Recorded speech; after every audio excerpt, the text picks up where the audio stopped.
देखेंगे 11th class की book hornbill के चैप्टर 5th को, जिसका टाइटल है the ailing planet the green movement's role, written by Nani Palkhivala. The following article was written by Nani Palkiwala and published in the Indian Express on 24 नवंबर 1994. ये जो chapter है एक article actually में जो नानी पालकीवाला के द्वारा लिखा गया था और इंडियन एक्सप्रेस में पब्लिश हुआ था 24 नवंबर 1994 को. The issue that he raised regarding the declining health of the earth continue to have relevance. इस आर्टिकल में जो उन्होंने उस वक्त इशू उठाया था कि खराब हेल्थ हो रही है हमारी अर्थ की, आज भी उसका रेलिवेंस है, आज भी वो प्रासंगिक है. Let's read the lesson now. One cannot recall any movement in the world history which has gripped the imagination of the entire human race so completely and so rapidly as the Green Movement, which started nearly 25 years ago. कोई किसी भी movement को याद नहीं कर सकता इस दुनिया की हिस्ट्री में जो मूवमेंट मानव जाति की कल्पनाओं पर इतना छा गया हो और इतनी पूरी तरीके से छा गया हो और इतनी तेजी से छा गया हो जितना कि ग्रीन मूवमेंट, जो स्टार्ट हुआ था आज से 25 साल पहले. In 1972 the world's first nationwide green party was founded in New Zealand. 1972 में दुनिया की पहली नेशनवाइड ग्रीन पार्टी बनाई गई न्यूजीलैंड में. Since then the movement has not looked back. तब से इस मूवमेंट ने पीछे मुड़कर नहीं देखा है. We have shifted one hopes irrevocably from the mechanistic view to a holistic and ecological view of the world. हम उम्मीद करते हैं कि हमने शिफ्ट कर दिया है, हमने बदल दिया है अपना जो व्यू था, अपना जो विचार था वो बदल दिया है दुनिया के बारे में. पहले जो हमारा व्यू था वो मैकेनिस्टिक व्यू था, एक यांत्रिक व्यू था. हम दुनिया को एक मशीन से समझते थे जो अपने आप चलती है. उससे बदल कर हमारा व्यू अब क्या हो गया है, होलिस्टिक एंड इकोलॉजिकल व्यू हो गया है. होलिस्टिक मीन्स हम पूरी दुनिया को एक देखते हैं, एक ही यूनिट में देखते हैं. हम ये नहीं समझते कि इंडिया की धरती, अमेरिका की धरती या किसी और देश की धरती वो अलग है, सब एक ही है. हम उसको एक यूनिट के रूप में देखते हैं. और हमारा दूसरा इकोलॉजिकल व्यू हो गया है. इकोलॉजिकल मीन्स पर्यावरण वाला.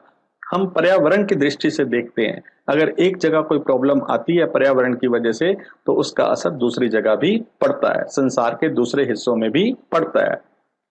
It is a shift in human perception as revolutionary.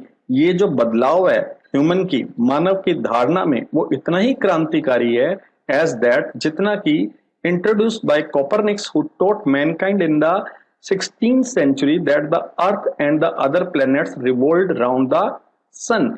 ये उतना ही क्रांतिकारी व्यू है, हमारा विचार है, जितना कि कोपरनिकस ने हमें सिखाया था 16th century में कि अर्थ और बाकी के जो प्लैनेट्स हैं वो घूमते हैं सूरज के चारों ओर. For the first time in human history, पहली बार हुआ है मानव के इतिहास में, there is a growing worldwide consciousness that the earth itself is a living organism. ये एक बढ़ती हुई दुनिया में जागरूकता है कि जो अर्थ है ये अपने आप में ही एक जिंदा ऑर्गेनिज्म है, लिविंग ऑर्गेनिज्म है. An enormous being of which we are parts. एक बहुत बड़ा जीव है जिसके हम हिस्से हैं. It has its own metabolic needs. इसकी अपनी शारीरिक पोषण की आवश्यकताएं हैं. एंड वाइटल प्रोसेसेस, और जीवन संबंधी प्रोसेसेस हैं which need to be respected and preserve, जिसका हमें आदर करना चाहिए और जिसको हमें सुरक्षित रखना चाहिए. The earth's vital signs reveal a patient in declining health. पृथ्वी के जो जीवन के लक्षण है वो ये खुलासा करते हैं कि जो धरती है वो एक पेशेंट है जिसकी हेल्थ क्या हो रही है, लगातार बिगड़ रही है. We have begun to realize our ethical obligation to be good stewards of the planet and responsible trustee of the legacy to future generation. हमने इस ग्रह के अच्छे प्रबंधक होने व भावी पीढ़ियों की विरासत को संभालने वालों के रूप में अपने नैतिक कर्तव्यों को समझना अब शुरू कर दिया है. The concept of sustainable development was popularized in 1987 by the World Commission on Environment and Development. ये जो धारणा थी सस्टेनेबल डेवलपमेंट की, इसको पॉपुलराइज किया गया 1987 में वर्ल्ड कमीशन के द्वारा, जो किस पर हुई थी, एनवायरनमेंट पर, पर्यावरण पर, एंड डेवलपमेंट और विकास पर. In its report it defined the idea as अपनी रिपोर्ट में उन्होंने परिभाषित किया था इस आइडिया को, सस्टेनेबल डेवलपमेंट के आइडिया को कैसे बताया कि development that meets the needs of the present, वो विकास जो इस समय की जनरेशन की जरूरतों को पूरा करे, प्रेजेंट की जरूरतों को पूरा करे, without compromising the ability of future generation to meet their needs, लेकिन इसके साथ कॉम्प्रोमाइज बिल्कुल ना करे कि आने वाली जनरेशन के लिए हम कुछ ना छोड़े, आने वाली जनरेशन के लिए भी हम छोड़कर जाएं और अपनी भी जरूरतों को पूरा करें। इसे सस्टेनेबल डेवलपमेंट कहा गया और इसे फेमस किया गया। That is without stripping the natural world of resources future generation would need. हम जरूरत से ज्यादा यूज ना करें उन प्राकृतिक संसाधनों का, नेचुरल रिसोर्सेज का, जिनकी जरूरत आने वाली जनरेशन को होगी। In the zoo at Lusaka, Zambia, there is a case where the notice reads the world's most dangerous animal. Lusaka Zambia के एक चिड़ियाघर में एक ऐसा पिंजरा है जिस पे नोटिस लगा हुआ है और उस नोटिस पे लिखा है दुनिया का सबसे खतरनाक animal. Inside the case there is no animal but a mirror where you see yourself. लेकिन उस पिंजरे के अंदर कोई एनिमल नहीं है, एक शीशा लगा हुआ है जिसके अंदर आप अपने आप को देखते हैं। इसके कहने का मतलब है कि जो इंसान ही है जो सबसे खतरनाक एनिमल है जिसने इस अर्थ पर सबसे ज्यादा बर्बादी की है। Thanks to the efforts of a number of agencies in different countries, लेकिन थैंक किया जाता है उन प्रयत्नों का जो कई एजेंसीज ने किए हैं अलग अलग देशों में। A new awareness has now dawned upon the most dangerous animal in the world. ये जो most dangerous animal है इसको अब एक समझ आ गई है, एक नई जागरूकता आ गई है इसमें, मतलब इंसान में आ गई है। He has realized the wisdom of shifting from a system based on domination to one based on partnership. अब उसने एक बात समझ ली है कि जो सिस्टम था डोमिनेशन का, प्रभुत्व का, कि अपने आप को मालिक समझते थे, पेड़ों के, जानवर के, सबसे सबको डोमिनेट करते थे, उससे जो हमारा शिफ्ट आया वो ये आया है कि अब हम पार्टनर बन गए हैं। अब हम सबको पार्टनर समझते हैं कि जैसे हम इस धरती पर रहते हैं उनका भी रहने का उतना ही हक है। Scientists have cataloged about 1.4 million living species with which mankind shares the earth. Scientists ने एक सूची बनाई है जिसके अनुसार 1.4 मिलियन लिविंग स्पीशीज हैं जिसके साथ इंसान धरती को शेयर करता है। Estimates vary widely as regards the still uncatalogued living species. Biologist reckon that about 3 to 100 million other living species still languish unnamed in ignominious darkness. जिनकी सूची नहीं बनी है उनकी संख्या के अनुमान में कुछ मतभेद है। जीव वैज्ञानिकों का अंदाजा है कि 30 लाख से 10 करोड़ ऐसी प्रजातियां हैं जो तड़प रही हैं, खत्म हो रही हैं एक लज्जाजनक अंधकार में। One of the early international commission which dealt inter alia with the question of ecology and environment was the Brandt Commission, which had a distinguished Indian as one of its member, Mr. L.K. Jha. शुरुआती अंतरराष्ट्रीय आयुक्तों में से जिन्होंने अन्य बातों के अतिरिक्त इकोलॉजी व पर्यावरण के प्रश्न पर विचार किया है उनमें से ब्रैंड कमीशन भी थी, जिसका एक सदस्य है वो फेमस भारतीय जिनका नाम L.K. झा था। The first Brandt report raised the question, are we leave our successor a scorched planet of advancing desert, impoverished landscapes and ailing environment? जो पहली Brandt रिपोर्ट थी उसमें एक सवाल उठाया गया, क्या हम अपनी आने वाली पीढ़ियों के लिए एक बढ़ती हुई मरुभूमि छोड़कर जाएंगे, एक डेजर्ट छोड़कर जाएंगे और एक जलता भुनता हुआ ग्रह छोड़कर जाएंगे, एक खराब लैंडस्केप छोड़कर जाएंगे और एक बीमार एनवायरमेंट, एक बीमार पर्यावरण, एक रोगी पर्यावरण छोड़कर जाएंगे? Mr. Lester R. Brown, in his thoughtful book, The Global Economic Prospect, points out that the Earth's principal biological system are four. Mr. Lester R. Brown ने अपनी एक बुक लिखी जिसका नाम था The Global Economic Prospects। उन्होंने उसमें बताया कि अर्थ की 4 प्रिंसिपल बायोलॉजिकल सिस्टम हैं, धरती की 4 जैविक प्रणालियां हैं, और वो कौन से बायोलॉजिकल सिस्टम है? फिशरीज, मछली पालन, फॉरेस्ट जंगल, ग्रासलैंड घास के मैदान, एंड क्रॉपलैंड्स, और जो कृषि भूमि है वो है। And they form the foundation of the global economic system, और ये पूरे वर्ल्ड का जो आर्थिक सिस्टम है उसकी बुनियाद है। In addition to supplying our food, हमें फूड सप्लाई करने के अलावा these four system provide virtually all the raw material for industry except minerals and petroleum derived synthetics। ये चारों के चारों जो बायोलॉजिकल सिस्टम है हमें फूड सप्लाई करने के अलावा जितना भी कच्चा सामान है इंडस्ट्री के लिए, उद्योगों के लिए हमें देते हैं, मिनरल एंड पेट्रोलियम प्रोडक्ट्स को छोड़कर। In large areas of the world के बहुत बड़े हिस्से में human claims on these systems are reaching an unsustainable level. जो दुनिया के बड़े हिस्से में इंसानों का जो अधिकार है इन चारों सिस्टम पर बहुत ज्यादा होते जा रहा है, एक अनसस्टेनेबल लेवल हो गया है। A point where there productivity is being impaired, एक ऐसे पॉइंट पर पहुंच गया है जहां पे इसकी प्रोडक्टिविटी जो उत्पादन क्षमता है वो बिल्कुल खराब हो रही है, कम हो रही है। When this happen fisheries collapse, जब ऐसा होता है तो तब जो मछली उद्योग है वो बिल्कुल खत्म हो जाता है, असफल हो जाता है। फॉरेस्ट डिसअपियर, जो फॉरेस्ट है वो खत्म हो जाते हैं, गायब हो जाते हैं। Grassland are converted into a barren wasteland, और जो घास के मैदान है वो एक बंजर भूमि हो जाते हैं। एंड क्रॉपलैंड्स डिटीरियोरेट, और जो कृषि भूमि है वो बिल्कुल खराब हो जाती है।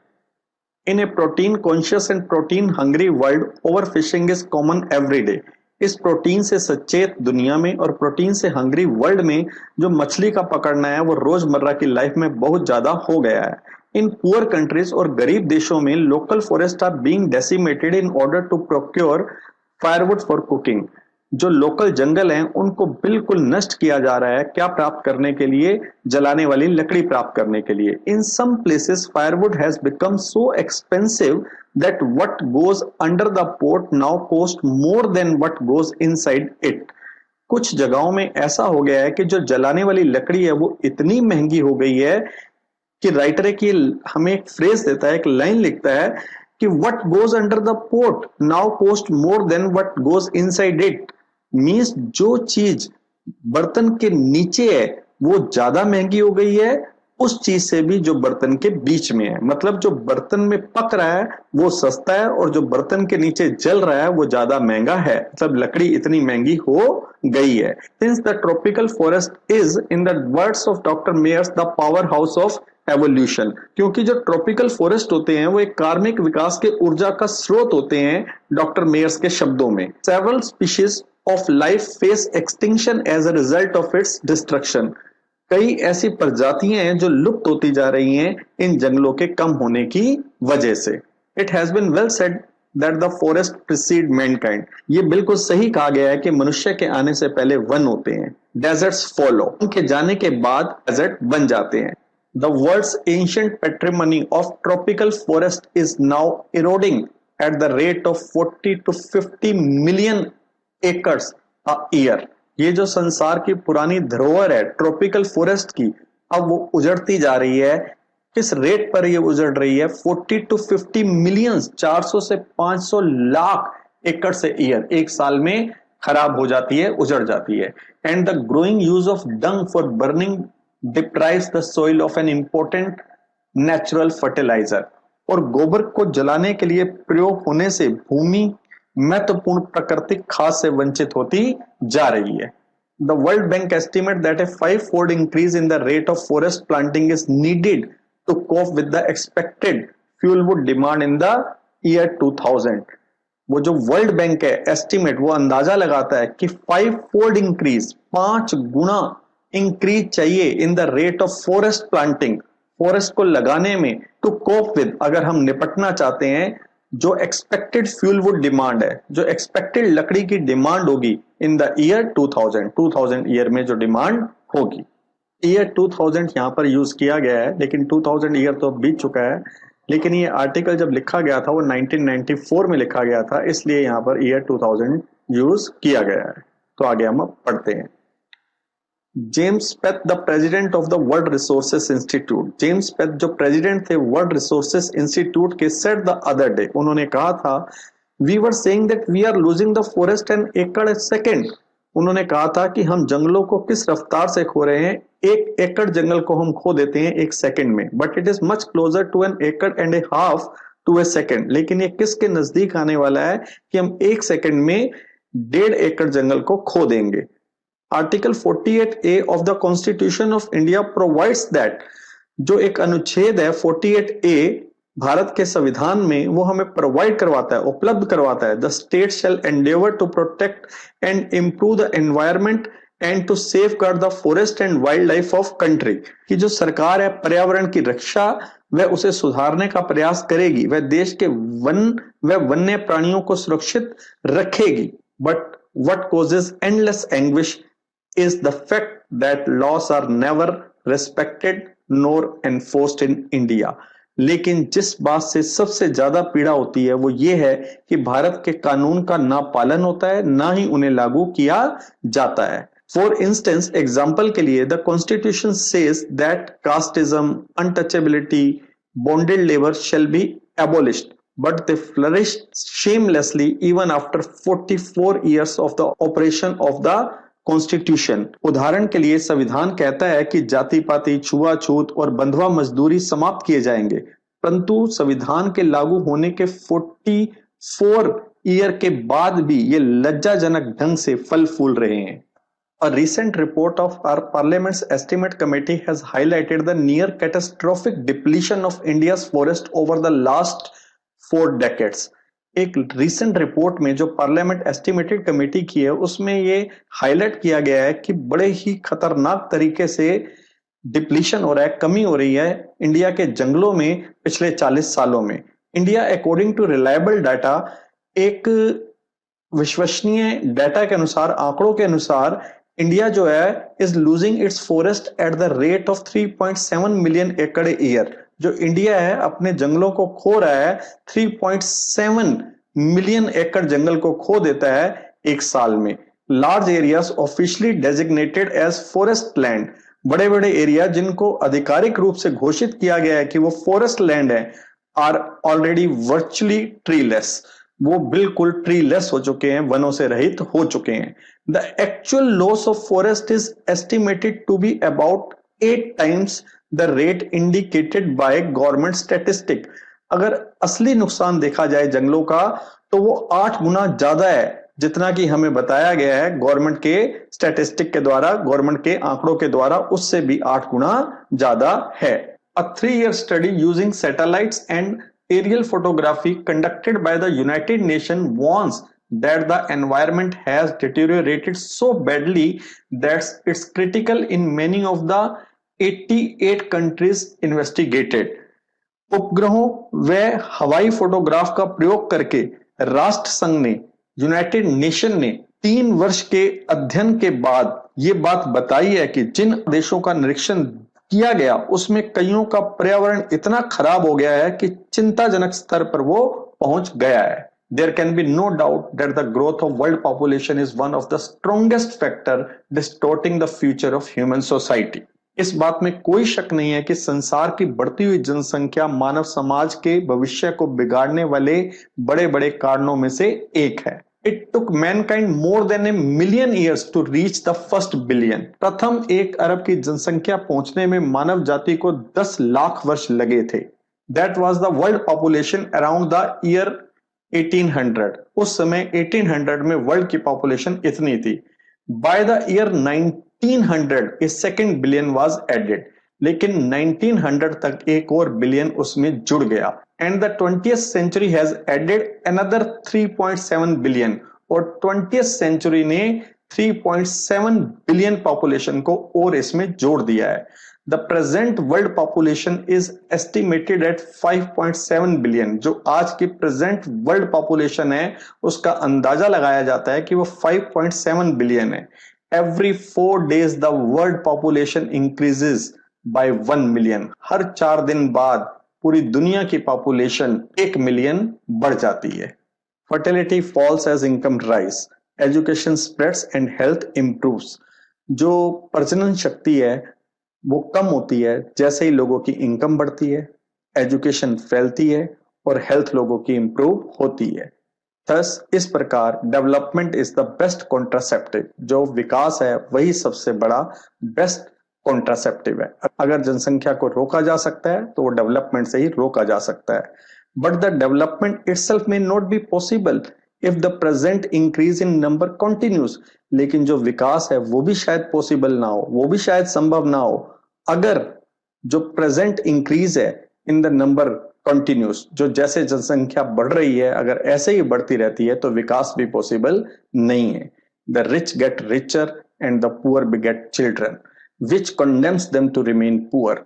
जो अमीर है वो अमीर होते जाता है और जो गरीब है वो बच्चे पैदा करता रहता है, which condemns them to remain poor, और इसी वजह से वो गरीब रहते हैं।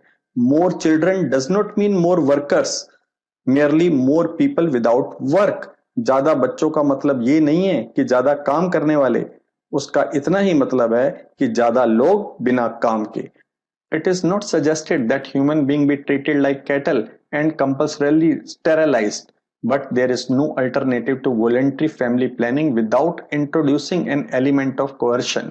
यह सुझाव नहीं दिया जा रहा है कि मनुष्यों के साथ पशुओं जैसा व्यवहार किया जाए और उन्हें जबरदस्ती स्टेरिलाइज कर दिया जाए, बांझ बना दिया जाए, लेकिन बिना जोर जबरदस्ती से अपनी इच्छा के अनुसार परिवार नियोजन करने जैसा कोई विकल्प नहीं है। The choice is really between control of population and perpetuation of poverty. वास्तव में हमने चॉइस करनी है कि हम जनसंख्या को नियंत्रित करें या फिर लगातार गरीबी में रहें। The population of India is estimated to be 920 million today. जो भारत की जनसंख्या है वो अगर एस्टिमेट लगाया जाए तो 920 मिलियन है आज। More than the entire population of Africa and south America put together. अगर अफ्रीका और साउथ अमेरिका की पॉपुलेशन को मिला दिया जाए तो उससे भी ज्यादा इंडिया की पॉपुलेशन है। No one familiar with the condition in India would doubt that the hope of the people would die in their hungry huntsmen unless population control is given top most priority. जिन्हें भारत की परिस्थितियों का ज्ञान है उनमें से कोई भी ये बात का डाउट नहीं करेगा कि जब तक कि जनसंख्या नियंत्रण को सबसे ऊंची प्राथमिकता नहीं दी जाती, लोगों की आशाएं उनकी भूखी झोपड़ियों में ही दम तोड़ देंगी। For the first time in human history we see a transcending concern the survival not just of the people but of the planet. मानव इतिहास में पहली बार न केवल लोगों की बल्कि पृथ्वी के अस्तित्व के बारे में भारी चिंता है। We have begun to take a holistic view of the very basis of our existence. हमने अपने अस्तित्व को अब अन्य जीवों के अस्तित्व से जोड़कर देखना शुरू कर दिया है। The environmental problem does not necessarily signal our demise, it is our passport for the future. पर्यावरण की समस्या हमारे अंत का पक्का संकेत नहीं है, यह हमारे भविष्य में प्रवेश करने के लिए एक अनुमति पत्र है, एक पासपोर्ट है। The emerging new world vision has ushered in the era of responsibility. नए संसार के सपने ने रिस्पॉन्सिबिलिटी के युग को शुरू कर दिया है। It is a holistic view and ecological view, seeing the world as an integrated whole rather than a disassociated collection of part. ये अब हमारा सार्विक व्यू है, एक पर्यावरण वाला व्यू है संसार के प्रति। हम दुनिया को देखते हैं इंटीग्रेटेड होल के रूप में कि पूरी दुनिया एक इकाई है, रादर देन ऐसा नहीं देखते कि डिसएसोसिएटेड कलेक्शन ऑफ पार्ट है, कि ये अलग अलग हिस्सों का एक जुड़ा हुआ संग्रह है। Industry has a most crucial role to play in this new era of responsibility. जो उद्योग हैं उनका बड़ा ही इंपॉर्टेंट रोल है इस नए युग में, जिम्मेदारी के युग में। What a transformation would be effected if more businessmen shared the view of the chairman DuPont, Mr. Edgar S. Woolard, who 5 years ago declared himself to be the company's chief environmental officer। कितना बड़ा बदलाव आएगा अगर ज्यादातर व्यापारी DuPont के chairman mister Edgar S वुलवर्ड की राय से सहमत हो जाएं। उसने 5 वर्ष पहले अपने आप को कंपनी का मुख्य पर्यावरणीय अधिकारी घोषित किया था। He said our continued existence as a leading manufacturer requires that we excel in environmental performance। उन्होंने कहा था हमारा मुख्य निर्माता के रूप में अस्तित्व तभी बना रहेगा जब हम पर्यावरण में भी बढ़िया काम कर कर दिखाते हैं। Of all the statements made by Margaret Thatcher during the years of her prime ministership, none has passed so decisively into the current coin of English uses as her flagitious word, "No generation has a freehold on this earth. All we have is a life of tenancy with a full repairing lease." Margaret thatched ने अपने प्रधानमंत्री होने के दिनों में जितने भी statement दिए हैं, उनमें से कोई भी अंग्रेजी भाषा में इतना प्रचलित नहीं हुआ है जितना कि उसके ये मजेदार शब्द। किसी भी पीढ़ी के पास इस धरती पर मालिकाना हक नहीं है। हम सब जीते हैं कौन सी लाइफ? एक किराएदार की लाइफ को जीते हैं, और किराएदार के रूप में हमें इसको ठीक रखना है। In the words of mister Lester Brown, और लेस्टर ब्राउन के शब्दों में, we have not inherited this earth from our forefathers, we have borrowed it from our children. हमने इस धरती को अपने पूर्वजों से विरासत में प्राप्त नहीं किया, बल्कि अपने बच्चों से उधार ले रखा है।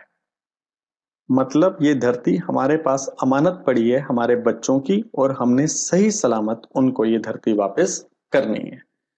तो स्टूडेंट्स, अगर मैं आपको ब्रीफ समरी दूं इस लेसन की, तो हमें शुरू में ये बताया गया है कि पहले इंसान क्या समझता था। इस धरती को चट्टान का एक टुकड़ा समझता था जो सूरज के चारों ओर घूमते रहता है, और जितने भी क्रिएचर इस धरती पे रहते हैं, इंसान अपने आप को उसका मालिक समझता था, मास्टर समझता था।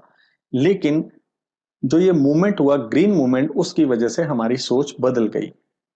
उसकी वजह से हमारी सोच में ये बदलाव आया कि हमने धरती को क्या समझना शुरू कर दिया, एक लिविंग ऑर्गेनिज्म, एक जिंदा चीज समझनी शुरू कर दी। उसकी भी अपनी जरूरतें हैं। अगर हम उसकी जरूरतों को, धरती की जरूरतों को रिस्पेक्ट नहीं करेंगे और प्रिजर्व नहीं करेंगे, तो धरती बीमार हो गई है और बाद में मर भी जाएगी। इसीलिए लेसन का नाम है एलिंग प्लेनेट, मतलब बीमार धरती। और दूसरा हमारी सोच में बदलाव ये आया कि अब इंसान अपने आप को मालिक नहीं समझता दूसरे क्रिएचर्स का, वो अपना पार्टनर समझता है कि जितने हकदार हम हैं इस धरती में जीने के, वो भी उतने ही हकदार हैं जो दूसरे क्रिएचर्स हैं। फिर हमें दूसरी जो इंपॉर्टेंट चीज ये बताई गई कि एक बुक का नाम लिया गया जो मिस्टर लेस्टर ब्राउन ने लिखी थी, ग्लोबल इकोनॉमिक्स प्रोस्पेक्ट। उन्होंने ये बताया कि धरती के 4 बायोलॉजिकल सिस्टम हैं। वो 4 बायोलॉजिकल सिस्टम कौन कौन से हैं? वो है फिशरीज, दूसरा क्या है फॉरेस्ट, तीसरा क्या है ग्रासलैंड, और फोर्थ क्रॉपलैंड। उन्होंने कहा ये जो चारों चीजें हैं पूरी दुनिया की इकोनॉमी की, अर्थव्यवस्था की बुनियाद है। इसी की वजह से अर्थव्यवस्था चलती है, क्योंकि ये चारों चीजें हमें जितना भी कच्चा सामान है इंडस्ट्री के लिए वो देती हैं, पेट्रोलियम प्रोडक्ट को छोड़कर। लेकिन इन चारों चीजों में बहुत ज्यादा डिप्लीशन हो रहा है, कमी आ रही है। वो कमी इसलिए आ रही है क्योंकि लोग ज्यादा से ज्यादा मछली पकड़ते हैं, क्योंकि प्रोटीन के लिए उन्हें चाहिए। दूसरा क्या है, जंगलों में लकड़ी कम होते जा रही है, क्योंकि गरीब कंट्रीज क्या करती हैं, ज्यादा और ज्यादा पेड़ों की कटाई करती हैं, क्योंकि उन्हें जलाने के लिए लकड़ी चाहिए। इस वजह से लकड़ी की कीमत भी बहुत ज्यादा बढ़ गई है। तीसरा क्या हुआ है, जो घास के मैदान है उनका हम बहुत ज्यादा यूज करते हैं और वो बैरन हो गए हैं, और उनमें उपजाऊपन बिल्कुल भी नहीं रहा, वो बंजर हो गए हैं। और फोर्थ क्या है, जो कृषि है, जो खेती है, वो भी क्यों खराब हो रही है? वो इस वजह से खराब हो रही है क्योंकि जो गोबर है वो नेचुरल खाद का काम करता है, लेकिन उसे लोग क्या कर देते हैं पुअर कंट्रीज में, उसको वो जला देते हैं। तो ये चारों चीजें जो होती जा रही हैं वो कम होती जा रही हैं। फिर हमें यह भी बताया गया कि जो सरकार है वो अपने संविधान अनुच्छेद 48A में कहती है इंडिया में कि वो सरकार हर चीज का ध्यान रखेगी, सुरक्षा करेगी पर्यावरण की और प्राणियों की। लेकिन इंडिया में क्या होता है, कानून बन जाते हैं लेकिन उनको एनफोर्स नहीं किया जाता, सही तरीके से लागू नहीं किया जाता। ऐसे इंडिया में कितने कानून बने हैं, जैसे छुआछूत के, बंधुआ मजदूरी के, उनको समाप्त करने के लिए, लेकिन वो सब कुछ आज भी चल रहा है। तो उसके बाद हमें ये बताया गया कि जो सबसे ज्यादा ये जो धरती पे हालत खराब हो रही है वो किस वजह से हो रही है? पॉपुलेशन की वजह से। जो अमीर है वो अमीर होते जा रहा है, और जो गरीब है वो और गरीब होते जा रहा है।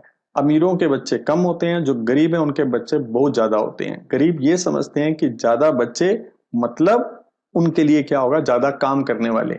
लेकिन हमें ये बताया जाता है ज्यादा बच्चों का मतलब ये नहीं ज्यादा काम करने वाले, ज्यादा बच्चों का मतलब है कि ज्यादा लोग अनएम्प्लॉयड। और हमें यह बताया गया कि जनसंख्या को रोकने के लिए स्टेप उठाए जाने चाहिए, लेकिन जबरदस्ती लोगों को स्टेरलाइज नहीं किया जाना चाहिए। लोगों को वॉलंटरली अपनी इच्छा से आगे आना चाहिए और फैमिली प्लानिंग करनी चाहिए।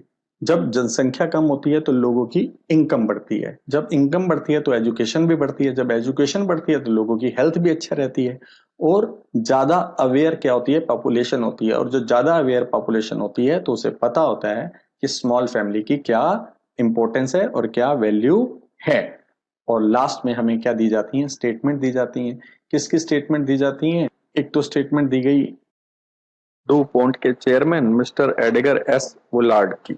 उन्होंने कहा कि मैंने अपने आप को क्या डिक्लेयर कर दिया, चीफ एनवायरमेंटल ऑफिसर। दूसरी हमें स्टेटमेंट क्या दी जाती है, मार्गरेट थैचर की। उन्होंने क्या कहा कि कोई भी जनरेशन इस धरती की मालिक नहीं है, हम सब किराएदार की लाइफ को जीते हैं। और लास्ट में लेस्टर ब्राउन की हमें स्टेटमेंट दी गई जो कहते हैं कि हमने ये धरती अपने पूर्वजों से विरासत में नहीं ली है, बल्कि हमने उधार ली है अपने बच्चों से, और हमने बच्चों को वैसे ही सही सलामत वापस करनी है। तो यहाँ पर ये लेसन एंड होता है। आई होप आपको अच्छे तरीके से